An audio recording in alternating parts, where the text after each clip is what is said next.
YouTube. In this video, we're going to confront and explore how to find the sum of an arithmetic series, or that is a finite arithmetic series. So I'm going to go ahead and start by actually revisiting what we mean by an arithmetic sequence. And then we'll talk about what we mean by finding the sum of an arithmetic series. So recall that when we talk about arithmetic sequences in the first place, we're talking about these sequences that like increase by the same amount every time. So maybe if I write out my evens here, we have some finite arithmetic sequence here where I've written out the first, say, 6 terms. And I know that this is arithmetic because it's increasing by this, what we call a common difference every single time, okay? Maybe what I want to do is I want to find the sum of these first 6 terms, but I want to do it in a really quick fashion. So I suppose we could add these straight across. They say 2 plus 4 is 6, plus 6 is 12, 12 plus 8 is 20, 20 plus 10, of course, is 30, and 30 plus 12 is 42. So we could actually just go ahead and do this a very rigorous way, which is write out all the terms of the sequence and add them up. Or what we could recognize is that since these are going up by the same amount every time, there's such a pattern here that we could actually use a shortcut. And that shortcut is going to be to use this rule for the sum of an arithmetic series right here. Okay, so a few things I want to talk about in terms of this rule and pointing out its parts first. We say the sum of the first n terms of an arithmetic series is given by this. So now the first thing I want to point out is this. You notice that I use this capital S with the subscript n. What this really is right here, we'll write these out here. We say Sn represents the sum of the first n terms. And keep in mind that we're already assuming that we mean some arithmetic series. So when we write Sn, it's find the sum of the first n terms. In this particular case over here, to point out what I would write for Sn, I would say this is S6, but because we were adding up the first 6 terms of this arithmetic sequence over here, if I wanted to add them together, okay? And also recall that it becomes a series when you start stashing plus signs in between them, and I guess that's an important vocabulary thing I want to kind of point out. But a sequence is different than a series in that a series is the sum of the terms of a sequence. But we would say that this S6 right here really applies to this expression down here, and in this case S6 comes out to be 42. So when you see Sn, we really mean the sum of the first n terms, okay? Keeping in mind that n represents the number of terms that we're adding together here, in our formula we say n is really the number of terms being added together. So we're going to need to know the value of n. We say n is the number of terms being summed, and we always assume that we're starting at the first term when we're summing these things together. So it's like the first through the nth term, where in this case A12, that was our 6th term, and n in this case was 6. Okay, so n is going to represent the number of terms that you're summing together.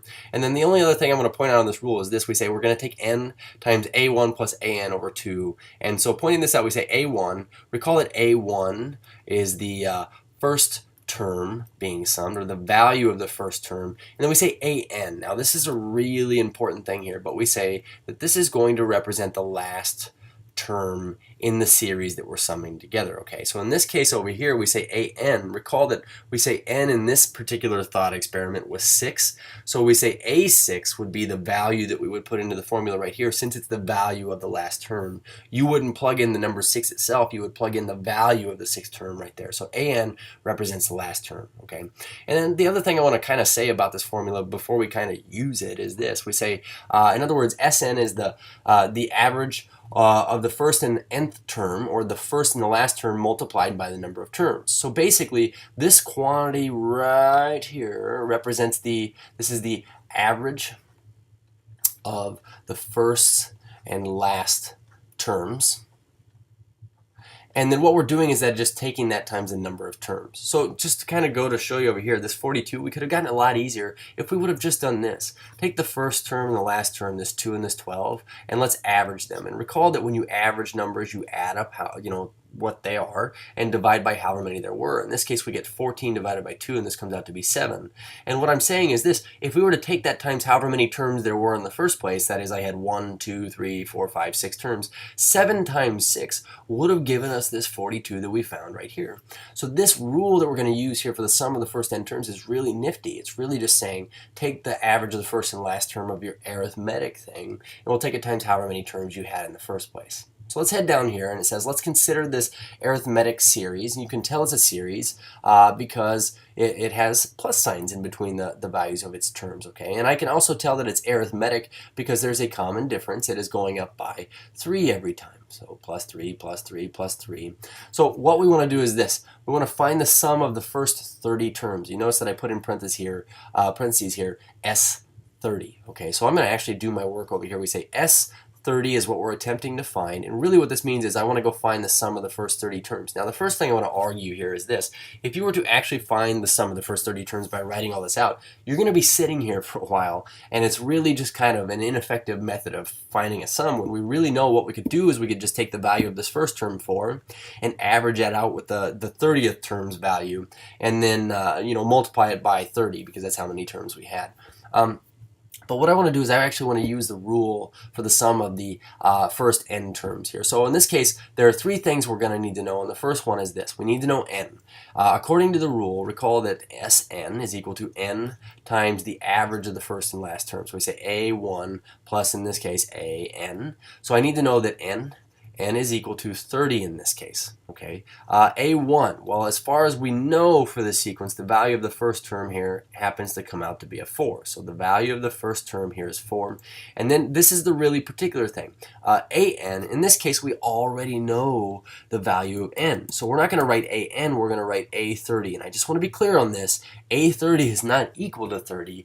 A30 is equal to the value of the 30th term. So here's the deal. I did not give us the value of the 30th term, which means we're actually going to have to go find it. So what does this mean for me? Does this mean I need to go write out 30 terms of the sequence?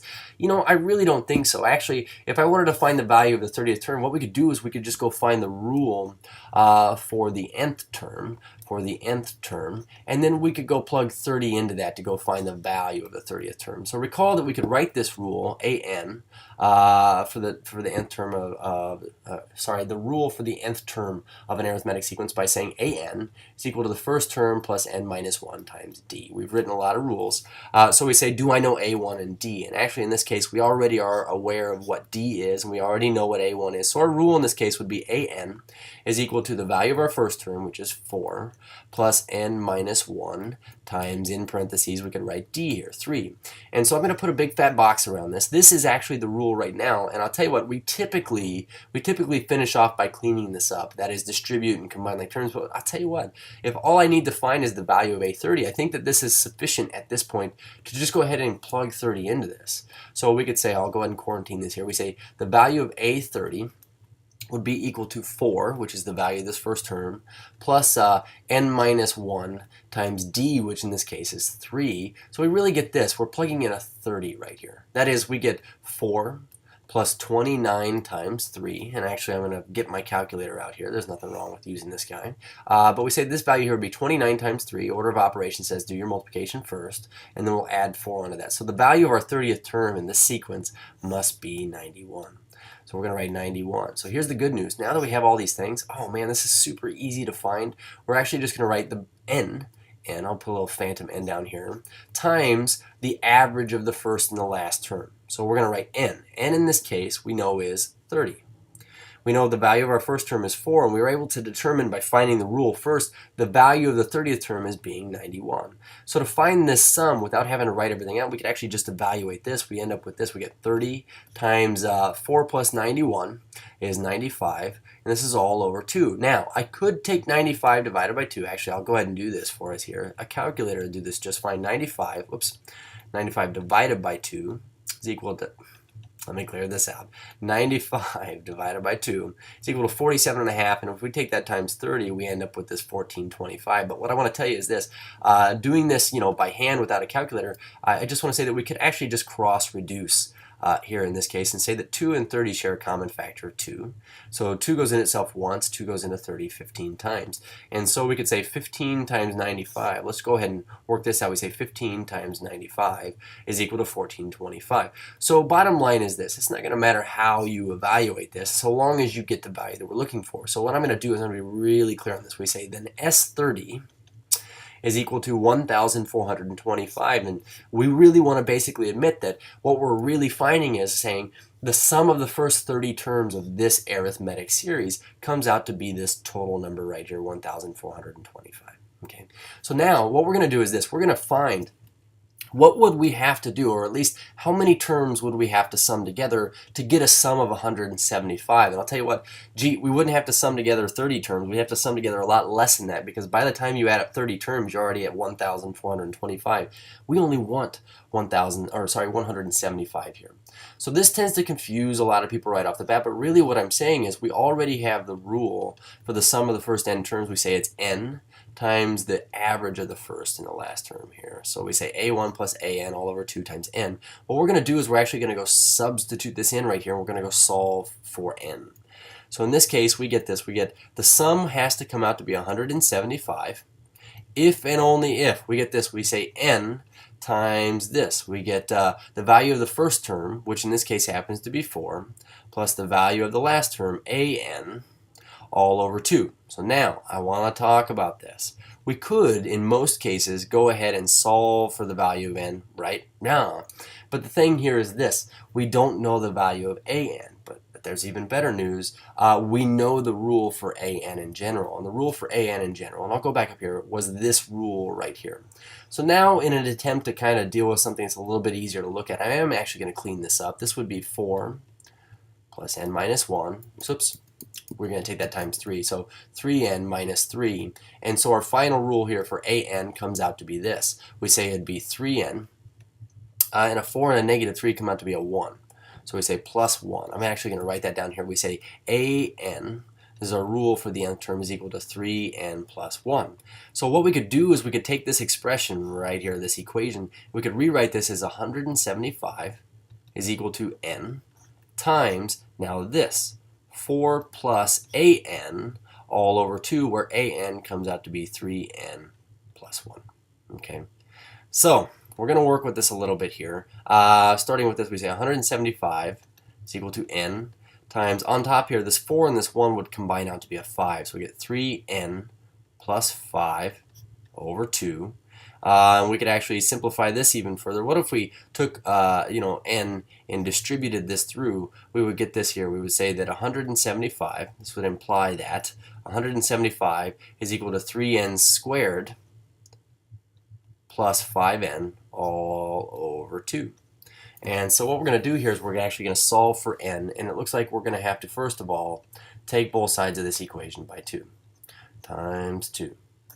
And so now we have this new equation that says 2 times 175, which is, I think it would be 350. 350, let me write this up here.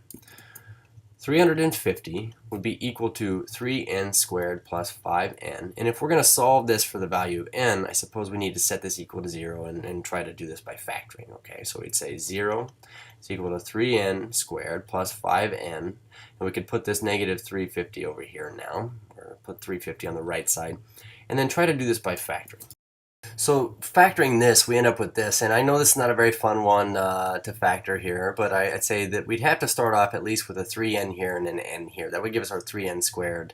And you know what? Multiples of negative 350 here. I wouldn't expect that many people would come up with these off the top of their head, but I know that our factors here are plus 35 and minus 10. And we could actually check this. We could say, well, that would give us 3n squared. We get minus 30n in the middle there, plus 35n. So a positive 35 and a negative 30 would give us this 5n in the middle. And we say positive 35 and a negative 10 gives us this negative 350. The thing I want to kind of point out here is this. If we were to take this times this and set each of these factors equal to 0, solving 3n plus 35 equal to 0 is going to give you an n value that happens to be negative. And so we know that that couldn't actually work because we want to find the value of n, or the number of terms that we would have to add together to give us 175 as a sum. You're not going to have a negative term value in a sequence. But setting this factor equal to 0, n minus 10, set that equal to 0, we come out with a value for n that happens to be 10. So we're actually able to determine that you would have to add together the first 10 terms in order for your sum to come out to be 175. Cheers.